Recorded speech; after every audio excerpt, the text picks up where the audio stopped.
Bienvenidas y bienvenidos al podcast Ciencia de Datos con Jocelyn Dunstan Escudero, es decir, conmigo. En cada episodio nos sumergiremos desde una mirada interdisciplinaria en las distintas áreas que nos permiten utilizar la ciencia de datos para mejorar nuestra vida, conociendo diferentes profesionales y sus diversos campos de trabajo. Aprendamos juntos ciencia de datos.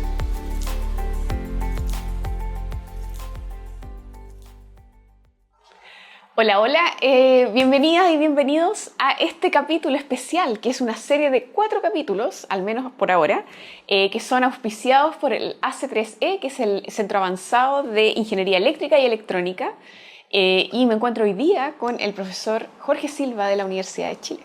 Bienvenido, Jorge, a este podcast especial.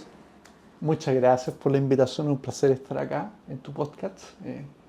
Para la gente que usualmente no escucha en Spotify, esto va a seguir siendo en Spotify, pero para quienes están en Spotify ahora y dicen de qué están hablando, de qué video, va a estar, tienen que ir al canal de YouTube de la C3E y van a encontrar este video. Entonces, en particular, me van a poder ver a mí hablando por primera vez y además van a conocer a Jorge.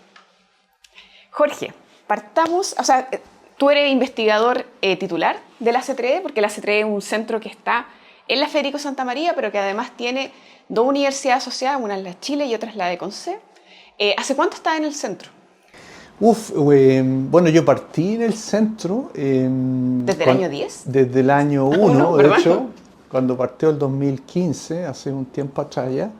Y bueno, me invitaron en el proceso de postulación, así que siempre he estado un poco vinculado al centro. Partí como investigador asociado, que es como la figura en que a uno le invitan a participar, y después en 2019 pasé a ser investigador titular y estoy a cargo de la línea de inteligencia artificial y datos. Exacto, o sea, ahora vamos a ir un poco para atrás y pensar cómo entrenaste tu propia red neuronal, cómo llegaste a ser el investigador titular que estoy hablando hoy día contigo.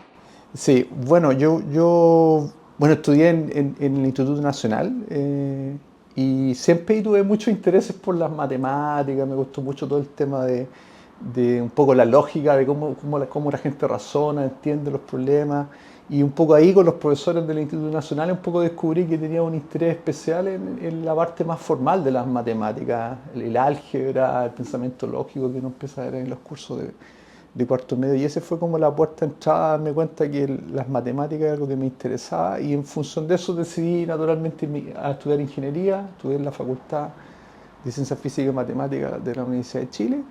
Y para mí eso fue como una cosa súper bonita, porque ocurrió un despertar intelectual que no había tenido la posibilidad de ver cuando estaba en el colegio. Y yo creo que a mucha gente le pasa cuando entra a la universidad, que se da cuenta que hay un mundo de cosas por saber, y para mí fue una cosa muy mágica ese proceso. Y ahí un poco descubrí que efectivamente dentro del abanico de posibilidades que es la que ofrece el estudiar ingeniería, hay distintos ámbitos. Cuando entré no tenía idea cuáles eran las distintas carreras y todo, entonces yo creo que esos primeros años fueron como súper claves para empezar a indagar cuáles eran mis intereses. Siempre descubrí que me gustaba mucho la parte más de las matemáticas formales, pero al mismo tiempo me gustaban las cosas con impacto, ¿no? Entonces encontré que la ingeniería eléctrica era como un buen compromiso entre tener una buena formación en cosas más fundamentales y también las aplicaciones que son muy propias de la carrera de ingeniería eléctrica. Pero fue como un descubrimiento bien paulatino, no fue algo que tuviera claro al momento de entrar a la universidad, y fue como paso a paso y descubriendo cuáles eran mis intereses. Fue un proceso, en realidad. Y antes del Instituto Nacional estudiaba en el León Prado, ¿no? Sí. Que alguna vez le hablamos. Yo como crecí cerca de la Gran Avenida, sí. Siento que hay como una legión, así como que si conocí a alguien que estudió en la Gran Avenida, ya iría un poco hermano. Sí. Pues estudié en el Miguel León Prado hasta quinto básico, y después me fui al Nacional, un poco porque mis papás siempre eran fan del Instituto Nacional y querían que estudiara ahí, pero claro, partí estudiando en el Miguel León Prado y fui al Nacional. ¿Y después estudiaste Ingeniería Eléctrica y en qué hiciste el doctorado al tiro o fue un proceso eso? El doctorado fue una cosa bien especial, porque en realidad cuando yo estudié no era muy común que la gente fuera a hacer doctorado. Yo hice mi doctorado en Estados Unidos, en la University of Southern California.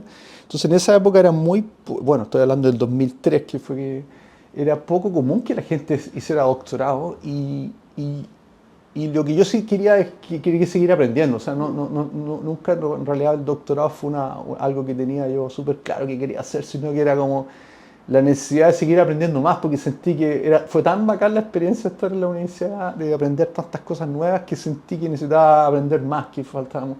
Y emergió ahí como el interés de una cuestión que ha sido bien gravitante en mi carrera, que ha sido todos los temas que tienen que ver con las nociones de información.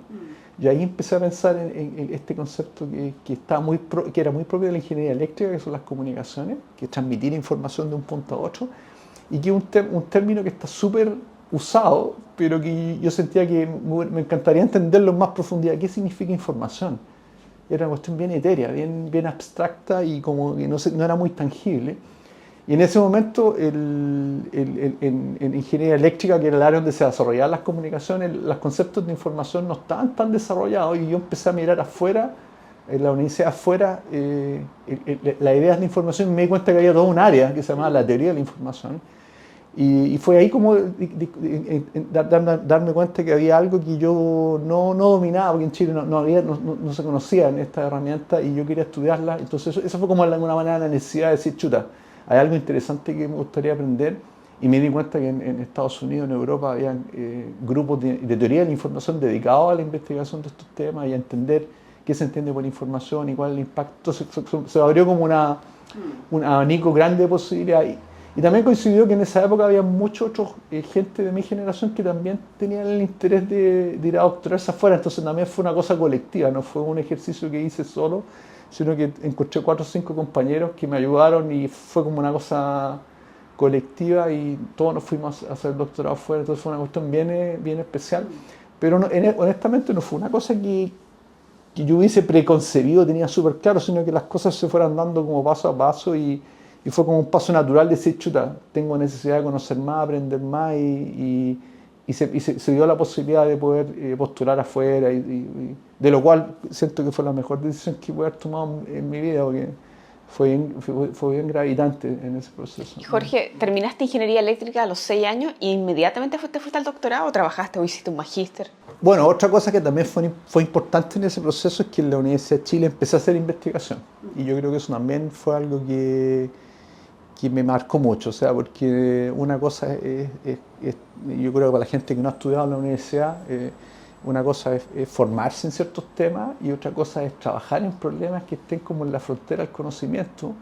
Y eso también fue una cosa bien especial, que yo tuve la suerte de tener un profesor que me introdujo en la investigación, que es Néstor Becerra, que trabaja en temas de voz, y él me dio la oportunidad de empezar a trabajar en investigación, y fue también como un abanico de posibilidades que se abrió, porque uno tradicionalmente en el colegio, en la universidad, está acostumbrado a un poco a tomar cursos y materias donde las cosas están como que se presentan de una manera lineal y como muy ordenada, y cuando en el fondo tú trabajáis en temas que están en la frontera del conocimiento, resolviendo un problema, te das cuenta que el conocimiento no está de hecho de una manera lineal, sino que más que nada uno tiene preguntas e inquietudes, y de trabajar en esas preguntas e inquietudes analizando datos o caracterizando ciertos fenómenos, es como que emerge el conocimiento, y después de años de trabajo es que uno puede encontrar un relato y contar el tema de una manera coherente. Y cuando uno le enseña estas cosas en la universidad o en el colegio también, resulta que a uno le presentan las cosas como si fuesen procesos lineales súper claros, y en realidad igual eso es como una distorsión. Uno piensa que las cosas también se crean así, cuando en realidad la creación de conocimiento es un proceso bien no lineal y bien desordenado muchas veces. Y hacer investigación me permitió también darme cuenta de eso, de lo complejo que muchas veces es trabajar en problemas que no están resueltos, o crear teoría para resolver problemas nuevos. Entonces también fue súper interesante ese proceso de darme cuenta de eso. Sí. Y yo que te conozco hace años, yo creo que una característica tuya es que eres súper mateo, como que te gusta estudiar las cosas, y yo creo que la gente va a ti sabiendo como esto, si el Jorge me dice algo es probablemente porque lo estudió bien, así como que... Sí, me encanta, a mí siempre en realidad me encantaron mucho las matemáticas, y de hecho yo creo que debía haber sido matemático, porque en el fondo yo seguí la carrera matemática de hecho eran los cursos que más me apasionaban, en estudiar álgebra lineal y cosas como bien que uno estudia en las carreras de ingeniería. la forma en que se presentan esos conocimientos, la manera ordenada que están organizados. Hay todo un tema como la belleza del pensamiento que es súper bonito, que yo creo que se parece mucho al arte, en el sentido que uno tiene la capacidad de apreciar eso cuando o una música, uno tiene la capacidad de apreciarlo, pero es muy difícil poder ejecutarlo o crearlo. Entonces siempre tuve mucho respeto, mucho aprecio por el conocimiento, así como la gente tiene aprecio por la música o por las artes.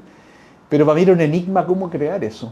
Y un poco se relaciona con lo que te comentaba anteriormente, que cuando uno trabaja en problemas de frontera y ese conocimiento no existe, que sería como el equivalente que uno tuviera que hacer un cuadro o componer una música, te das cuenta que el proceso de creación es bastante más complejo y eso es lo que me apasionó en el fondo también, tratar de entender cómo se ejecutaba. Y siempre claro, he tenido un interés muy fuerte por las matemáticas en términos de que es una forma súper bonita de organizar el conocimiento y esa ha sido la forma en que he tratado de hacer también mi investigación.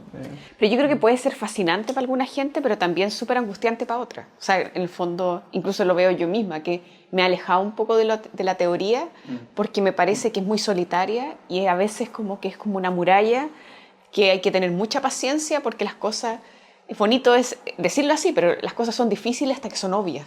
Exacto. Y ese momento es muy bonito, Exacto. pero lo que te pasa antes, yo creo que hay harto como de tenerse confianza y tenerse autoestima, ¿no? Se debe haber algo que te permite seguir aunque no parezca obvio que vaya a lograr algo. Sí, a mí lo que me ha pasado es que cuando yo tengo una línea de investigación que es bien teórica, y de hecho me encanta hacer un trabajo de investigación teórica en los problemas que abordo que son bien aplicados, pero tengo una línea de trabajo que es bien teórica y yo creo que es muy parecido al proceso de hacer cosas creativas. Yo creo que la gente que hace cosas creativas es difícil que te puedan explicar el mecanismo que las llevó a ejecutarlas. No sé, una persona que se inspira y hace una canción o compone o que hace una pintura, es una cosa medio espontánea dentro de todo, pero que requiere mucha depuración. O sea, uno cuando parte con alguna idea, uno la depura y la va depurando hasta transformarla en algo que es bello y que está bien organizado, pero eso toma tiempo y no, desde ese punto de vista no es una cosa tan espontánea.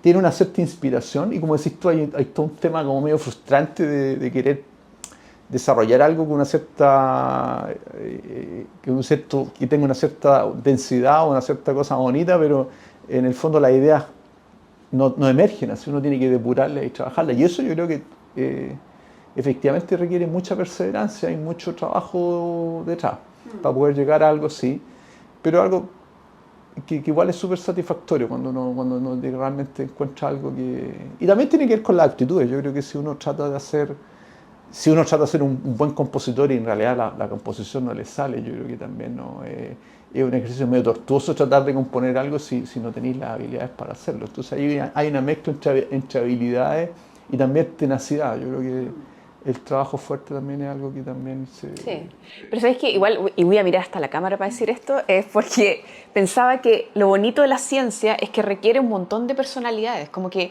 yo cuando era más chica pensaba, sobre todo cuando estudié física, que algo que parece como que si no haría Einstein, como ándate para la casa, ¿cachai? Como que tenés que ser muy creativo y muy brillante.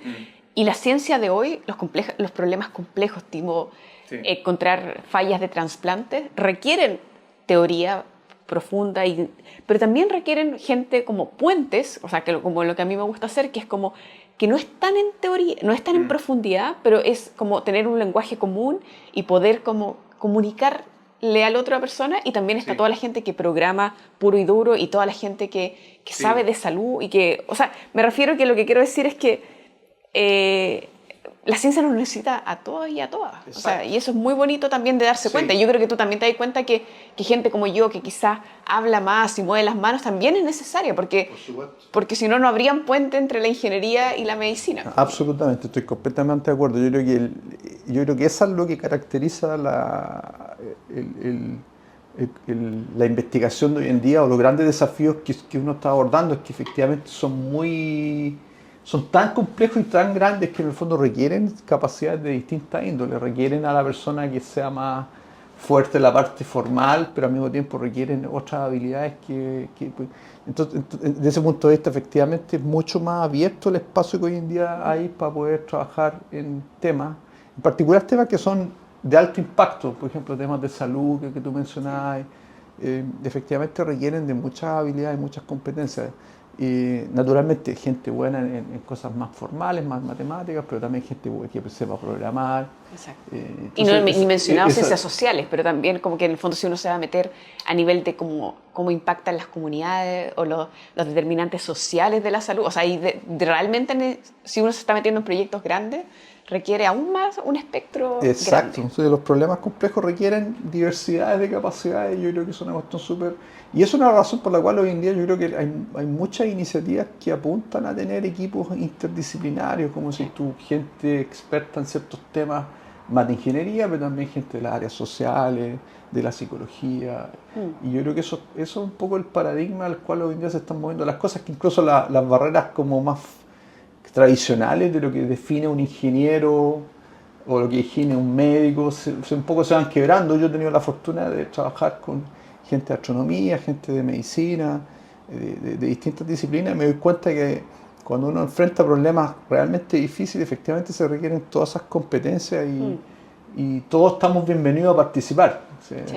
sí, sí, Y para quienes me siguen en el Instagram, yo una vez puse una foto de nosotros dos y Rodrigo Guerra, que fue nuestro alumno que se graduó, y Rodrigo era muy gracioso porque así me decía, es que profe, usted no sabe lo teórico que es el profe, así como los grupos Sí. de estudio que se arman. Y me acordé que alguna vez nosotros dos hablamos de que como tu experiencia en tu propio doctorado te hacía tratar de tener un grupo activo, o sea, como juntarte con los alumnos, hacer como clubes de lectura, o como, Sí. ¿cómo has vivido eso de lo que te gustaba en el doctorado, tratar de traerlo a Chile? Sí, bueno, eso es, uno efectivamente aprende de la gente con la cual, o sea, uno trata de hacer las cosas que un poco lo inspiraron a uno, y desde ese punto de vista mi advisor, que es un profesor de University of Southern California, que es una persona muy, muy destacada, él tenía una mirada súper interdisciplinaria a los temas y muy integradora, y también muy de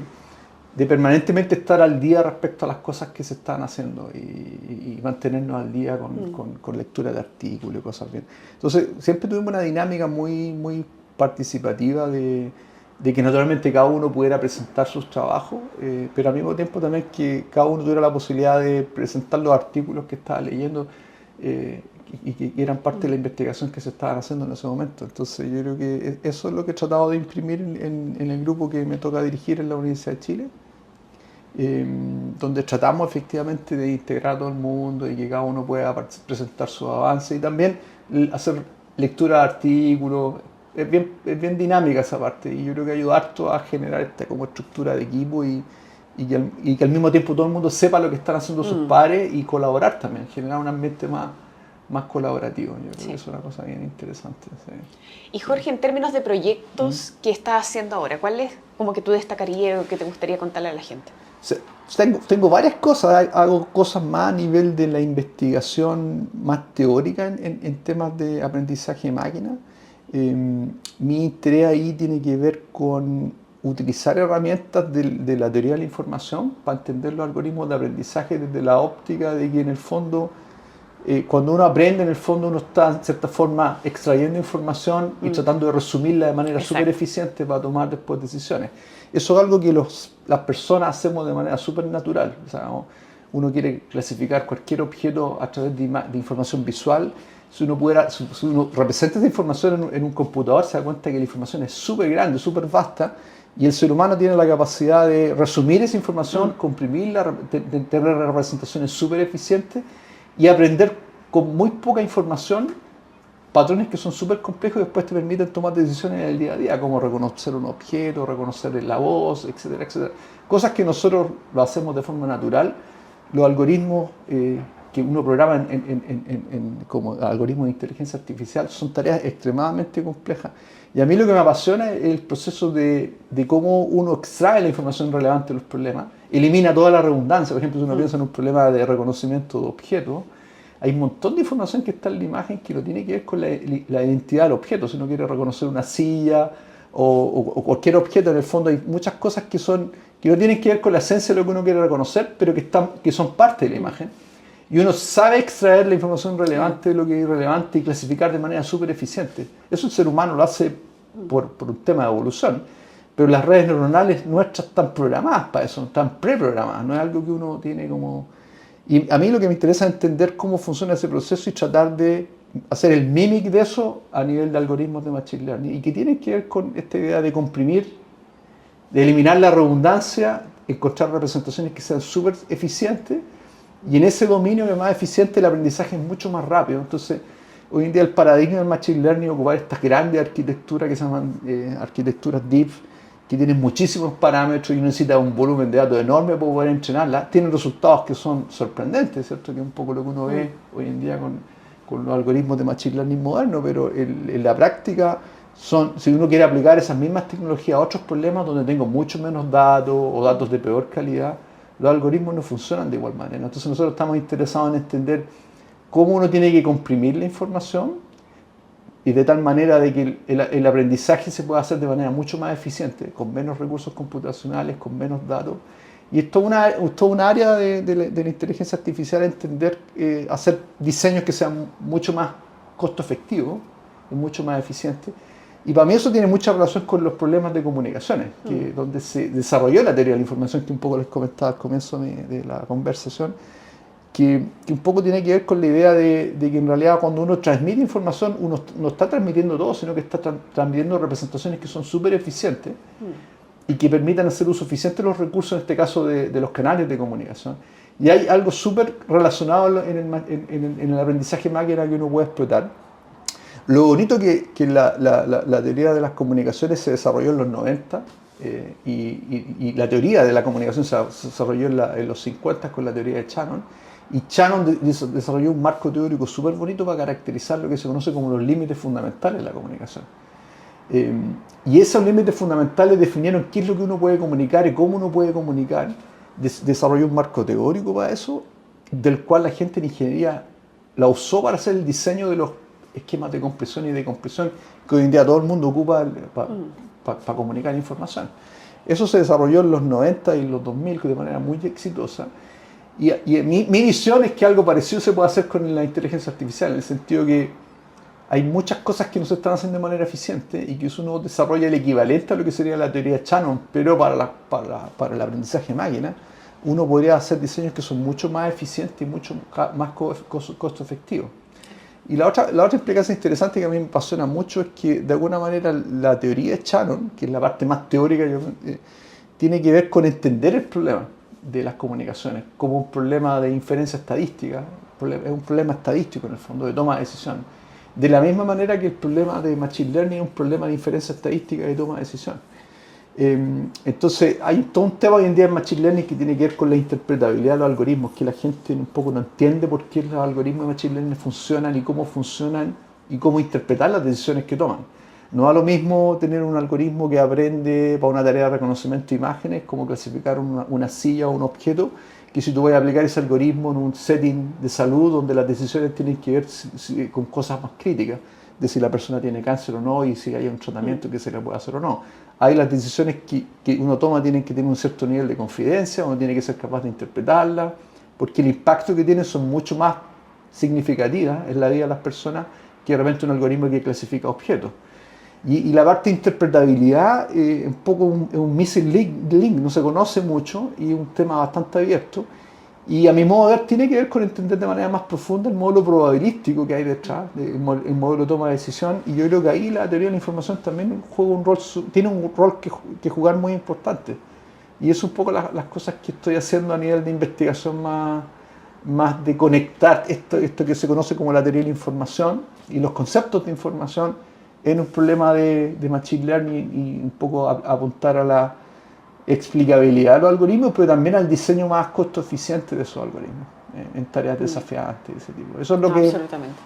Eso es un poco lo que me motiva actualmente a nivel de investigación. Y es muy bonito porque cuando la gente habla de inteligencia artificial podría preguntarse, pero yo lo sé desde la computación o desde otra área, pero ¿cómo desde la eléctrica? Y tú acabáis de decirlo porque no es como meter la eléctrica como se pueda, sino que estáis hablando de como la teoría de Shannon o Exacto. cosas que son muy intrínsecamente estudiadas en ingeniería eléctrica. Exacto, sí. Pero ahí apuntáis a lo que tú mencionabas de como la interdisciplina. No es que uno quiera un poco decir que lo que se ha hecho, porque el avance en inteligencia artificial ha estado muy fuertemente logrado por el avance de los aspectos de cómputo y la capacidad que los algoritmos hoy en día tienen de procesar grandes volúmenes de información y un poco hay todo un tema de la optimización, de cómo se optimizan los parámetros algoritmos, donde se ha avanzado una enormidad y que tiene un foco más computacional, que es más propio de la disciplina de la ciencia en la computación, ¿cierto? Esta forma nueva, alternativa de ver el problema tiene que ver con, como decís tú, con una disciplina que es más propia de la ingeniería eléctrica, que es la teoría de Shannon, que es complementaria. Entonces, en el fondo, nuevamente apuntando a lo que conversamos al comienzo de la conversa, de que en realidad se requiere del conocimiento de todo el mundo. También está la visión más neurocientífica, es la gente de neurociencia, de entender cómo funciona el cerebro. Tiene muchas ideas de cómo podría uno diseñar los algoritmos de Machine Learning. De hecho, un poco la raíz de lo que serían como las redes neuronales era precisamente eso, emular el comportamiento de las neuronas. Y es el tipo de arquitectura que hoy en día se está utilizando para entrenar. Pero yo creo que ha habido mucho énfasis en los aspectos computacionales de optimización y hay muchas otras avenidas que se podrían seguir explorando, como los aspectos más de conexiones con neurociencia, algoritmos bioinspirados, tal las cosas que a mí me interesan, que son más estadísticas, más de la teoría de Shannon, que encuentro que es una área súper fascinante y que yo creo que en gran medida está abierta. Pero en el fondo yo creo que si uno mira el problema de distintas ópticas, son muchas las cosas en las cuales se puede avanzar. Y la teoría no solamente está para entender los problemas, sino que también para darte lineamientos de cómo uno tiene que hacer el diseño de los algoritmos. Entonces hay una baja práctica de esto, si no es teoría por entender nomás y hacer un poco la gente tiende a pensar que la teoría es como una cosa súper abstracta que no tiene ninguna aplicación, pero lo que demostró Shannon en particular en las comunicaciones es que en realidad Shannon con sus resultados revolucionó las comunicaciones digitales. Antes de Shannon la gente comunicaba cosas de una manera muy distinta, con tecnologías que eran de otro tipo, analógicas de partida. Después de la teoría de Shannon vino la revolución de las comunicaciones digitales, que hoy en día revoluciona el mundo de las comunicaciones y es la razón por la cual estamos ocupando estos medios tecnológicos para... Pero antes de Shannon no era tan clara la distinción si uno tenía que comunicar analógica o digitalmente. Fue Shannon el que vio los fundamentos teóricos para decir, es la digitalización la forma de comunicar, es la digitalización la forma en la cual uno tiene que almacenar los datos, por cosas bastante técnicas, que están fundadas en la teoría. Entonces la teoría inspiró el desarrollo de los algoritmos y permitió una decisión súper estratégica que fue movernos del paradigma analógico al paradigma digital, que hoy en día está básicamente vigente y que hoy en día todo el mundo asume como que es la forma en la cual uno tiene que comunicar y almacenar información. Pero antes de Shannon, antes del desarrollo de la teoría de Shannon, esa no era una pregunta, era una pregunta abierta en el fondo. Entonces para mí esa es la forma en la cual yo veo la teoría, siendo una persona que le interesan las matemáticas, pero al mismo tiempo soy un ingeniero, entonces me interesan las cosas prácticas. Shannon es un súper buen ejemplo de que la teoría puede estar al servicio de cosas prácticas, porque su teoría habilitó el desarrollo de algoritmos, de técnicas, de métodos que hoy en día la gente utiliza de manera con un impacto enorme. Sí. Me encanta cómo este capítulo se está tornando una oda a Shannon, porque me acuerdo como, o sea, el término de la entropía de Shannon, pero también el canal ruidoso de Shannon. Exacto. Para entender, o sea, como para entender cómo uno puede corregir errores de tipeo. Exacto. O sea, sí, en texto como que tiene muchas aplicaciones. Sí, muy bonito. yo quise hacerlo así explícitamente porque o sea, a mi pesar, pues me encanta la teoría de la información y yo soy del área de teoría de la información. A mi pesar, la figura de Shannon es una figura que está súper metida en la elite de muy poca gente, en particular del mundo académico. Son muy poca gente la que realmente entiende quién es Shannon como figura, cuál fue el rol que jugó en los 50 y el impacto que tiene su teoría en las comunicaciones digitales, la digitalización que hoy en día es parte del mundo digital cotidiano. Y lamentablemente no tiene la divulgación que tienen otras figuras que son de igual o más igual de importancia. Entonces igual me gusta sí, hablarlo porque en el fondo yo soy uno de los pocos en Chile que trabaja en teoría de la información, entonces yo creo que es bueno conversar un poco del rol que Shannon jugó en las comunicaciones. Muy bien. Hoy día justo hablábamos de como dolores de espalda, trabajar parado, en términos, ¿cómo te mantenís sano también físicamente? Ah, sí. Bueno, Sí, yo sufrí harto de dolores crónicos en parte porque nuestra rutina y yo creo que le pasa a mucha gente, de estar mucho rato sentado de manera muy sedentaria, yo creo que claro, ayuda a tener una dinámica de trabajo que te permita estar parado, moverte un poco, en particular para la gente que está como nosotros mucho rato sentado Sí. en un escritorio, hay que complementarlo con algún tipo de actividad. Sí.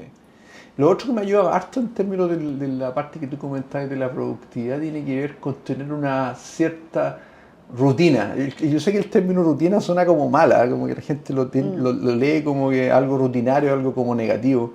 A mí las cosas rutinarias es la forma en la cual yo hago mi trabajo. O sea, yo tengo una rutina, en las mañanas en general lo reservo para hacer investigación, para concentrarme en las cosas que tengo que hacer, en los temas que me interesan a mí, hacer yo como investigador.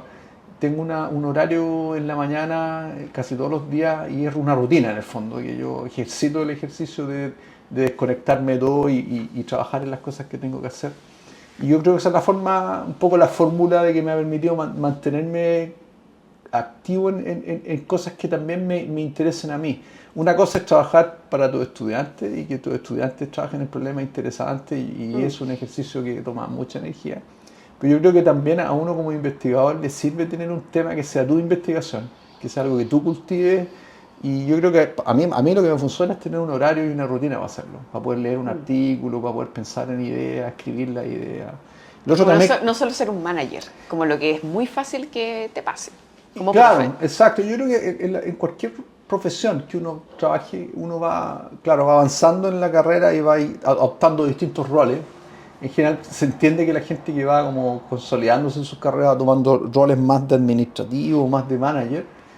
Pero a mí lo que me funciona es que hay una parte de la esencia que, en el caso de nosotros que somos investigadores, que tiene que ver con el hacer investigación. Entonces, si tú pierdes ese missing link, en el fondo, Sí. se transforma un poco rápidamente puedes transformarte en una persona que un poco no estáis muy al día con lo que está pasando. Y yo encuentro que eso no es muy bueno. Pero yo quiero copiarte. Entonces, ¿entre qué hora y qué hora tratáis de reservar? Entonces, A quiere mí, decir que... a mí me funciona bien las mañanas. Ya. Entonces, quiere decir que la docencia la sigue en la tarde o en otro momento. Trato de tener un horario de 9 a 12 para hacer investigación yo. Ya. Pero eso, naturalmente, idealmente, si uno tiene otras cosas, uno va ajustando. Pero yo creo que el tener una rutina de trabajo que se repita y que sea sistemática y donde tú vas viendo avances, me funciona harto a mí. Sí. Lo otro que me funciona harto es escribir. Yo todas las cosas que pienso y que leo y que me parecen interesantes, no las dejo como una cuestión en mi cabeza, sino que las escribo. Sí. Y es un proceso también que funciona harto, yo creo que también como metodología de estudio, a la gente que no tiene como una metodología de estudio, yo les recomiendo mucho el hecho que cada vez que estudien o que quieran, escriban lo que están pensando con su puño y letra, porque es una manera no es lo mismo leer algo y quedarte con la idea en la cabeza de lo que tú creíste que entendiste, de leer algo y activamente escribir lo que tú creíste que entendiste, pero en el proceso de escritura. Ahí emergen muchas cosas que son creativas. Porque son ideas tuyas ya, dejan de ser como que lo otro lo ocupáis como una suerte de inspiración, pero después rápidamente empezáis tú a crear tus propias ideas. Y para mí la escritura es central, ¿no? A mí las ideas creativas no me emergen de solamente pensarlas, sino que tengo que escribirlas. Sí. Y además tratáis de mantener una diferencia entre como la casa y tu hijo y tu señora y el trabajo, o sea, como una cosa delimitada. El trabajo se hace en la oficina. Bueno, sí, el hecho de... Sí, porque, claro, ocurre hoy en día que con todo el tema del hecho que tú no puedes trabajar desde la casa, hay gente que la acomoda un poco tener esta flexibilidad horaria y poder trabajar, pero en el general a mí me funciona harto tener como un lugar específico y trabajar desde el trabajo, pero naturalmente eso depende de cada persona. Sí. ¿Para ti te ha funcionado? Me funciona bien así, sí, trabajar en... Sí. Muy bien. Sí. Y pasemos a la sección de las recomendaciones. Más encima tú venís con un libro Sí, físico que podéis mostrar a la cámara. Sí, voy a mostrarlo. Se llama El poder de las palabras, es de Mariano Sigman. Él es un neurocientífico que argentino, que hizo, bueno, ahí lo pueden mirar si les interesa el libro, está es de la editorial Debate. Y es muy interesante este libro porque habla un poco del poder de conversar, como un ejercicio para organizar tu idea, un poco muy orientado a lo que estaba comentando anteriormente de escribir. También bueno, su trabajo es muy de neurociencia, pero este es un libro de divulgación y un poco explica un poco la investigación de frontera en neurociencia y cómo un poco da recomendaciones prácticas de lo importante que es conversar y sociabilizar a distintos niveles. Es un libro muy bien escrito y un poco está en la línea de divulgar resultados que son recientes de la neurociencia. Me parece muy, muy interesante. Lo otro que Mariano Sigma tiene un libro también reciente con otro autor que no conozco el nombre ahora, en temas de inteligencia artificial, así que si la gente está interesado en un libro más de divulgación de la inteligencia artificial, también creo que Mariano tiene un libro. Sí. Y yo vi una charla de Mariano Sigma en como una TED Talk o algo así, y era muy, muy interesante. Sí. Pero era como ya de divulgación de neurociencia. Exacto, él es una persona de neurociencia, pero como nuevamente hablamos, hay mucha conexión entre las disciplinas. A mí me parece un libro súper bueno y conecta mucho con las cosas que uno hace en investigación. Sí. Yo quisiera recomendar un libro que escuché como en Audible que se llama Atomic Habits o Hábitos Atómicos, y que es todo lo de los hábitos que tiene que ver también con la rutina. Es difícil porque en el fondo los hábitos que te hacen mal son como de placer instantáneo. O sea, por ejemplo, si tu hábito de comer azúcar es como que el rush de azúcar así como que te viene al tiro. Exacto. Pero en cambio el deporte es como a largo plazo. Exacto. Que te va a ayudar a que no te duela la espalda. Exacto. Entonces ahí como que te dan algunos tips de cómo hacer que lo que era de como beneficio inmediato, que deje de ser inmediato. O sea, que no sé, por ejemplo, le digáis a tu mejor amigo o amiga, ¿sabéis qué? Onda, toma mi tarjeta de crédito porque yo no me aguanto. Y tú me podías ayudar a que tú me compráis las cosas. Así que imagínate que tú tenías un problema de compra compulsiva. Entonces, tratar de que sea un poco más difícil lo que era fácil, y al revés, por ejemplo, si el deporte es lo que te cuesta, darte un premio. O sea, o tener como hacer como un check-in en una app, ir guardando, por ejemplo, la gente que deja de fumar, cada cajetilla tratar de guardarla en una cajita, la plata, y después hacer algo con esa plata. Pero formalmente, no como ya voy a pagar la luz. No, como que, ¿y aquí me voy a comprar para mí, para premiarme por esto? Entonces, igual me gustó el libro y... Súper práctico, aparte. Sí, interesante. Es muy cierto lo que dices. Sí. ¿Hay, Jorge, algo que no te preguntaba y que queráis agregar? No, creo que no nada especial. Ya. Me pareció muy, muy interesante la conversación. En general, uno como trabajando en investigación tiene poco tiempo o pocas oportunidades para comentarle al resto de qué es lo que uno hace y cómo lo hace. Así que muchas gracias por la invitación y por la conversa. Estuvo muy entretenido. Y si yo no disfrutara hablar con gente que yo admiro, no lo haría. Entonces, en el fondo, como que cuando yo pensé en ti, pensé en todas estas mini discusiones que hemos tenido, cosas que he escuchado de ti, digo, ya como que Jorge está súper bien para el podcast. Muchas gracias, fue un placer estar acá nuevamente y nos vemos pronto. Sí, pues, y la canción la vaya a decir después, porque me dijiste como hay hartas canciones que quisiera poner, pero... Sí, es que tengo varias en mente, no se me ocurre una en especial ahora, ¿sí? Pero porque me encanta la música, entonces déjame coger algo que sea apropiado. Sí. Bueno, y con esto damos fin a este primer capítulo especial que es auspiciado por el AC3, el Centro Avanzado de Ingeniería Eléctrica y Electrónica. Es porque estoy pensando la sigla AC3E en inglés, es Advanced Center for Electrical and Electronical Engineering. Entonces en español como que se da un poco vuelta. No lo he dicho, pero estamos en Puerto Varas grabando. Ustedes no ven, pero está el lago Villarrica atrás, así que hemos aprovechado esta oportunidad en que estamos juntos en un seminario AC3, porque yo soy investigadora asociada, y estamos aquí en un silloncito muy bonito que ustedes no ven en el fondo, pero está muy, muy bonito. Así que muchas gracias de nuevo, Jorge, por este primer capítulo especial. Muchas gracias por la invitación. Un placer. Chao. Chao.